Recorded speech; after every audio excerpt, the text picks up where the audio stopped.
Pak, saya tanya dulu, ini kejadian-kejadian ini ada buktinya nggak? Jadi gini Bang, pada tahun 1997, Vivi sebelah ini sudah lari. Bahwa praktek latihan terhadap anak-anak sirkus dan disertai tindakan-tindakan disiplin yang keras hendaknya dijaga bla bla bla bla. Tapi di sini tidak ada bukti penyiksaan ya? Iya, dia tidak. Bang, yang dimaksud bukti penyiksaan. Saya ada buktinya nggak penyiksaan? Ya kalau itu kan bisa aja. Ini saya juga ada bekas. Iya Bang. Maksud saya ada kan gini, Nggak, kalau di polisian kan pasti akan minta bukti, itu maksud saya. paham, tetapi kondisinya tidak memungkinkan. Saya bukannya nggak belain teman-teman ya. Iya. Maksud saya kalau di kepolisian kan akan meminta bukti, itu yang jadi masalah. Betul. Gitu. Nah, gimana untuk membuktikan ini nanti Mudah di kepolisian? sekali. Ini perspektifnya bukan pidana biasa Bang. Perspektif yang dibawa dalam kasus ini adalah hak asasi manusia. Barusan kita putar video podcast Deddy Corbuzier dengan korban Oci sama lawyernya Oci, Pak. Kesimpulan dari Bapak gimana, Pak? Kalau mendengar baik-baik, maka kita bisa simpulkan, dan itu juga kaitkan dengan rekomendasi Komnas HAM 1997. Yang disebut penyiksaan itu nggak ada alat buktinya. Si korban tidak bisa mengkonfirmasi apa alat buktinya. Orang yang mendampingi korban juga nggak bisa mengkonfirmasi, bahkan kemudian berdebat seolah-olah membangun argumen ini perspektifnya HAM. Beda. Lah kan tetap harus ada alat buktinya. Betul. Penyiksaan dipakai sebagai frasakata untuk membuat seolah-olah begitu dahsyatnya pemiksaan yang terjadi, gitu. Begitu dahsyatnya eksploitasi yang terjadi. Dan itu kabar bohong yang luar biasa. Menyebarkan kabar bohong secara sistematis dan terstruktur. Itulah kejahatan HAM gitu loh. Apalagi kalau kemudian dilihat frasakata yang ada di dalam rekomendasi Komnas HAM 1997 atas kasus tahun 1977. Iya. Jadi kasusnya kalau benar ya, kalau saya nggak salah, kasusnya 1977 dilaporkan baru 1997. Jadi 20 tahun tuh. Diangkat lagi tahun 2025, hampir 45 tahun tuh. Betul. Jadi kebayang tuh, orang yang diving atas kasus ini dan menyebarkan berita bohong itu dahsyat sekali. Dan di situ nggak ada loh kata-kata penyiksaan tuh. Saya baca-baca mana ya kata-kata penyiksaan yang dikeluarkan Komnas HAM. Pada episode sebelumnya waktu saya ngobrol, saya hanya dapat frasa kata yang mengatakan bahwa ada praktek tindakan-tindakan disiplin yang keras. Jadi kata penyiksaan itu dipakai sebagai frasa kata untuk membunuh karakter dari orang-orang yang harusnya bertanggung jawab terhadap proses itu, seolah-olah dia melakukan kejahatan yang luar biasa dahsyatnya. Dan itu mengerikan sekali. Ingat, ini dibawa dalam perspektif apapun, tetap alat bukti menjadi bagian penting. Sekarang berubah jadi narasi meminta kompensasi. Sedangkan hasil dari penelusuran Komnas HAM tahun 1997 di suratnya disebutkan tidak ada kata frasa kata kompensasi di situ, Pak. Ini di poin 4.4 di situ disebutkan pelbagai sengketa yang masih ada antara Oci dengan anak-anak atlet sirkus ex-atlet sirkus hendaknya diselesaikan secara kekeluargaan. Iya. Penyelesaian kekeluargaan itu bukan ganti rugi loh. Nah sekarang ini kesannya ganti rugi gitu loh. Betul. Dan seolah-olah kemudian emang ada kejahatan terus kemudian harus ganti rugi gitu kan. Pak, sempat berseliweran di media, Pak ya. Saya ingin bertanya, dan ini masih dalam frase kata menduga. Apa yang seliweran apa? Ini menduga ada lawyer dari ex karyawan Oci ini meminta jatah 30% dari tuntutan yang diajukan. Kalau lawyer dapat reward atas pekerjaannya itu biasa. Kan harus begitu, harus dibayar. Betul. Cuman ada orang yang berpura-pura seolah ingin membantu padahal dia mendapatkan uang, itu yang mulai diperiksa tuh. Betul. Ini sungguh-sungguh ingin membantu atau dia sebenarnya ingin mendapatkan keuntungan. Dan kalau keuntungannya yang didapatkan itu lebih besar atau sangat besar, berapa persen sih yang seliweran itu? Kurang lebih 30% ya. Kalau 30% sangat besar. Apalagi sekarang saya melihat trennya tuntutannya naik terus. Iya, naik terus. Secara kekeluargaan, tapi kemudian kayak orang memeras gitu Ya, negosiasinya makin tinggi. Iya, kalau itu semakin besar kan yang dapat keuntungan paling besar kan orang yang diduga tadi 30% itu kan. Kalau benar seperti itu, inilah modus baru TPPO. TPPO itu adalah tindak pidana perdagangan orang. Jadi ada korban dieksploitasi dan kemudian eksploitasinya menghasilkan keuntungan dan keuntungannya itu didapatkan sebagiannya, saya nggak bisa sebut sebagian besar ya, tapi sangat besar untuk kepentingan orang yang diving ini atas kasus ini. Nah, ini sebenarnya ini jahat banget loh. Ini menurut saya sih masuknya ke TPPO nih, tindak pidana perdagangan orang. Sebenarnya ada 3 Pak yang ingin saya tanyakan, kejanggalan Pak ya. Kejanggalan ada 3. Pertama, KDM sudah memediasi dan memberikan kearifan lah 150 juta. Mereka menolak. Mereka minta yang bahasanya lebih besar. Kalau nggak salah itu 700 juta.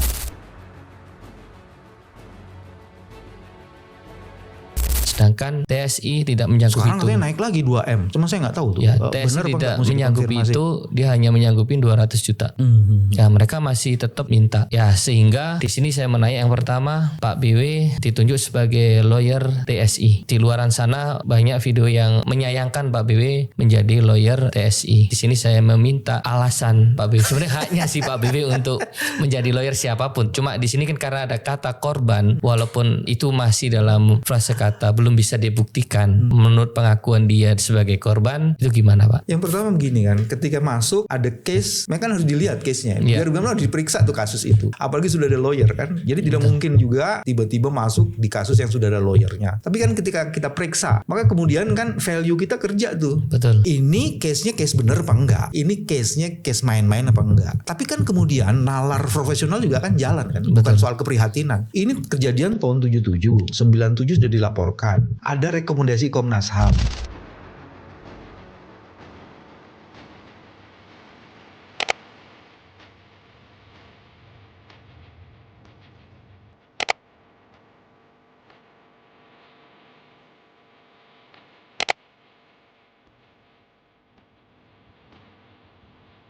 Sebagian besar rekomendasi itu sudah ditindaklanjuti. Hanya kurang yang bagaimana menyelesaikan secara kekeluargaan. Tapi ingat loh, menyelesaikan secara kekeluargaan itu sudah dibangun dan dimediasi kan sama Komnas HAM. Iya. Nah, pertanyaan saya begini, kalau proses mediasi itu sudah dilakukan Komnas HAM yang dulu dan tidak berhasil, dan kemudian nanti kita akan jawab di Kang KDM lagi, Kang Dedi sudah lakukan, itu kan kesalahan tidak di pihak yang ingin memberikan santunan atas kekeluargaan itu. Kan orang yang gagal itu kan harusnya negara gagal melakukan mediasi, kan mestinya begitu. Betul. Itu yang mestinya kita juga harus lihat sebagai bahan pertimbangan. Jadi kalau ditanya kenapa saya itu tidak berpihak pada orang loh, saya berpihak pada value loh sebenarnya. Iya. Nah sekarang kalau taruh di XOC ini kemudian diketahui sebagiannya melakukan kebohongan-kebohongan. Iya. Ida yang katanya kecelakaan tidak pernah diobatin. difasilitasi, diobati, itu ternyata berbohong. Oh, sempat dioperasi tulang belakang. Karena patah kan. Itu yang biayai ya dari mereka sirkus. Itu kemana? Setelah itu ya saya terapi dibawa ke, akhirnya setelah 2 bulanan di rumah sakit saya keluar dibawa pulang ke Pondok Indah. Saya minta pindah kerja ke Taman Safari. Oh. Cuman pegang komputer aja, data lihat apa, bantu aja situ sih. Apa seperti karyawan dapat gaji. Berguna. Begitu nggak begitu baru dibalikin ke orang tua. Iya, balikin ke Udah orang tua. gila. Setelah tidak berguna, baru dikembalikan ke orang tua. Karena kita dengarnya kan ditelantarkan ya. Kalau kita dengar ditelantarkan itu kan kesannya ditelantarkan gitu loh. Kok nggak punya hati nurani gitu. Semoga ada buktinya. Iya sih, di sini ada sih buktinya nanti bisa 8.575. Ini yang bayar siapa? Yang bayar dari Tapi bisa dibilang berarti apa keterangan yang diberikan bahwa ketika dia sudah jatuh, kemudian dia cedera, dia ditelantarkan, itu tidak masuk di akal jadinya begitu.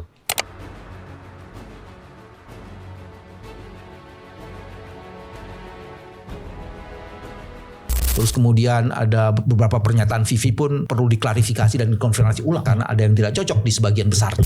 Dia ketemu, kita diajak jogging, cuma tujuan dia cuma apa? Cuma ketemu sama pacarnya. Dan di situ saya melihat dia itu bahasa sekarang, kalau bahasa Jawa itu kayak ambung-ambungan, cium-ciuman, bibir ketemu bibir. Setiap hari kegiatannya seperti itu kalau mengajak kita lari. Tontonin sama anak-anak kecil ya? Ya, ditontonin sama kayak saya, Lia, Daniel, Poppy. Kalau mereka misalkan salah satu dari mereka bersaksi nggak ada yang tahu masalah itu, saya bisa lihat, saya bisa katakan kebenaran pasti akan dibukakan. Kalau mereka tetap ibaratnya bicara, saya nggak tahu, saya nggak pernah lihat, berarti mereka munafik semua. Mereka semua siap-siap nanti ibaratnya apa yang mereka saksikan bohong dalam kehidupan atau di dalam dunia ini, mereka bersaksi bohong. Ingat, pasti mereka akan kena sendiri imbasnya. Saya sendiri bersaksi, dia sendiri setiap hari kegiatan yang ngajak kita jogging itu cuma tujuannya bertemu dengan kekasihnya itu. Di situ cium-ciuman. Yang saya saksikan, kita sampai iri, Vivi kok enak banget dispesialkan. Bahkan saat si Vivi kabur itu mungkin itu orang yang merasa paling kehilangan, ya M2 dan Tante Fran dan Pak Frans merasa kehilangan. Kalau saya pikir Mas, Vivi kabur itu karena memang salah ada hubungan sama Robby. Robby-nya juga ikut kabur? Kabur juga pada saat itu. Robby sama Vivi kabur. Jadi kalau misalkan mereka cerita, saya disetrum kemaluannya,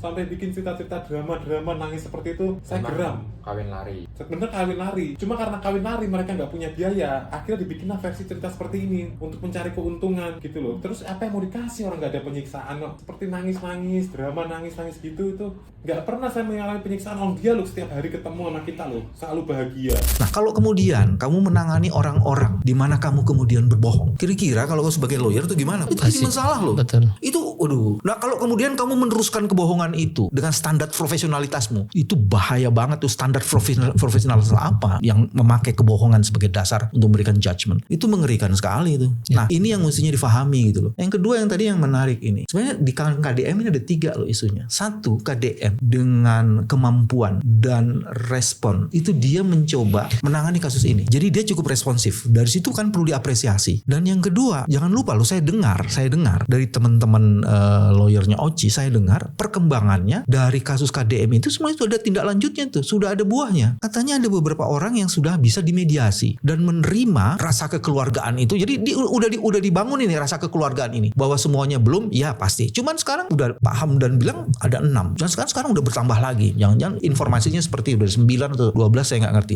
Perlu diklarifikasi lagi.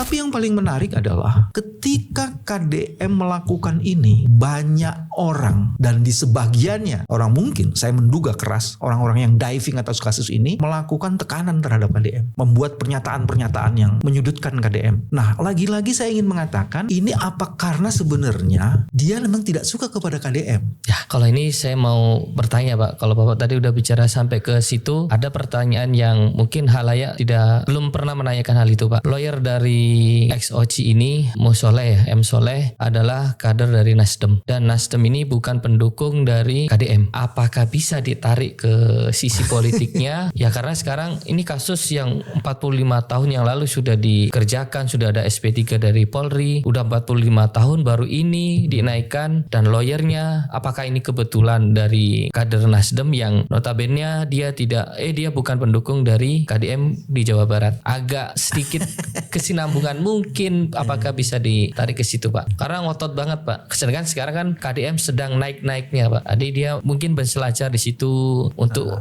mungkin bisa ingin menjatuhkan KDM. Sedangkan Taman Safari ini di bawah naungan Jawa Barat Pak. Ya, ada di Jawa Barat. Sebenarnya dari sisi politik kan saya bukan ahli politik. Banyak orang menarik-narik kayak gitu dan valid aja ada seperti itu. Nah, sebagai professional judgment kan saya mesti periksa. Masih kita periksa satu-satu ya. Pernyataannya Pak Syahroni, orang Nasdem, kan teduh. Enak banget. Nah kok berbeda dengan kadernya? Ya dengan salah seorang kadernya. Kalau betul, saya juga nggak ngerti kalau Cak Soleh ini orang Nasdem, saya nggak ngerti. Nah kalau itu berbeda, apakah itu dinamika ataukah itu orang yang tidak tunduk pada aturan yang ini? Kan bisa seperti itu ya. Ini bisa dilihat kayak gitu. Terus tiba-tiba ada kader-kader lain yang ngomong yang memang berseberangan secara partai dengan ini. Ya nggak usah disebut, tapi Anda bisa lihat tuh dari kelompok. Nah kalau dilihat itu sangat mungkin sekarang apapun yang diinikan KDM dalam keadaan Koci itu dipersoalkan asal bukan KDM. Jangan-jangan ada kekuatan kayak gitu, dan kekuatan ini diving di kelompok-kelompok OCI ini. Dan ketemu dengan orang-orang divingnya itu. Bisa saja kejadian kayak gitu, dan itu sangat disayangkan sih sebenarnya. Menggunakan setiap kasus menghantam semua orang, apalagi orang-orang yang ingin berbuat baik, itu dahsyat itu. Dahsyat kebrengsekannya maksudnya. Sini banyak dari masyarakat kita yang mungkin belum paham Pak. OCI dengan TSI itu kan tidak ada kesinambungan. Sedangkan korban nyata sekarang adalah TSI. TSI itu ya bukan OCI dan bukan TSI kan gitu. Pemahaman masyarakat sehingga timbullah gerakan boikot TSI. Itu sangat merugikan Jawa Barat dan merugikan KDM segi pemasukan dari pendapatan dari Provinsi Jawa Barat karena Taman Safari itu Pak.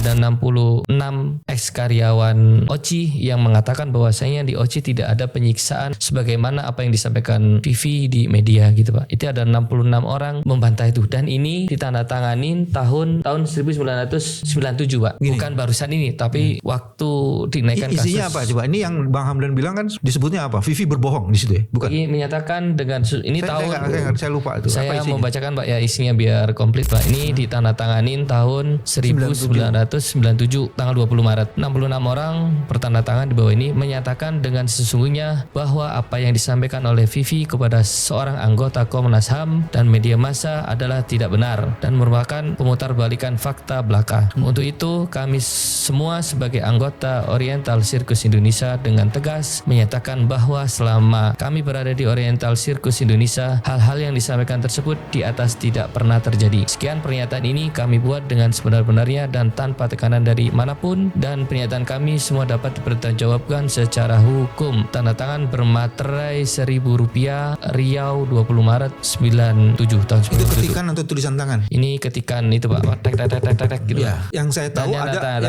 ada tulisan tangannya juga. Ada tulisan tangan. Jadi ada tulisan tangan masing-masing orang Masing-masing membuat orang. pernyataan. Yang saya tahu ya. Ada Pak. Itu pernah dipertunjukkan pada saya waktu saya ada di podcast ini.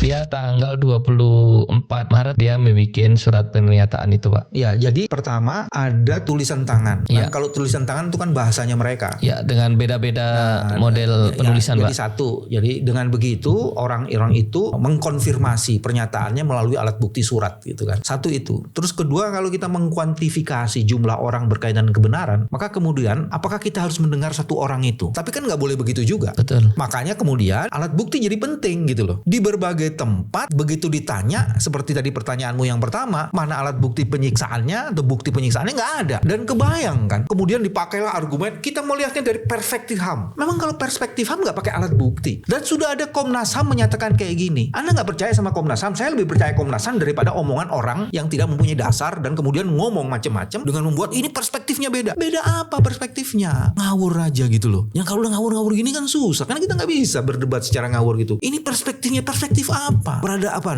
perbudakan modern. Mana buktinya perbudakan modern? Frasa kata itu nggak pernah ada di kalimat itu. Ini kan orang-orang sekarang menafsir situasi dulu dengan informasi sekarang dan membuat pernyataan-pernyataan, dan kita setelah melakukan ketidakadilan di situ. Ini kasus tahun 1977 dan ditanggepin di tahun 1997. 20 tahun setelah kejadian. Dan sekarang tahun 2025 kurang lebih 45 tahun dibuka kembali. Tapi yang bikin jagal tadi tembakannya, kenapa Taman Safari Indonesia itu di bawah naungannya KDM, itu sangat janggal. Karena OCI ini bukan bagian dari pemerintah daerah Jawa Barat, dan itu OCI kalau dilihat kop surat dan ini adalah naungan daripada Koperasi TNI AU yang berada di Halim Perdana Kusuma. Itu dengan dua yang berbeda. Di sini ada kearifan Pak Dedi memberikan kearifan apabila karena faktanya tidak ketahuan Pak, karena 45 tahun yang lalu, dan dia hanya bercerita dengan didukung oleh sekarang zaman media sosial seakan-akan membenarkan apa yang disampaikan oleh si Vivi ini kan sebagai dikatakan sebagai korban.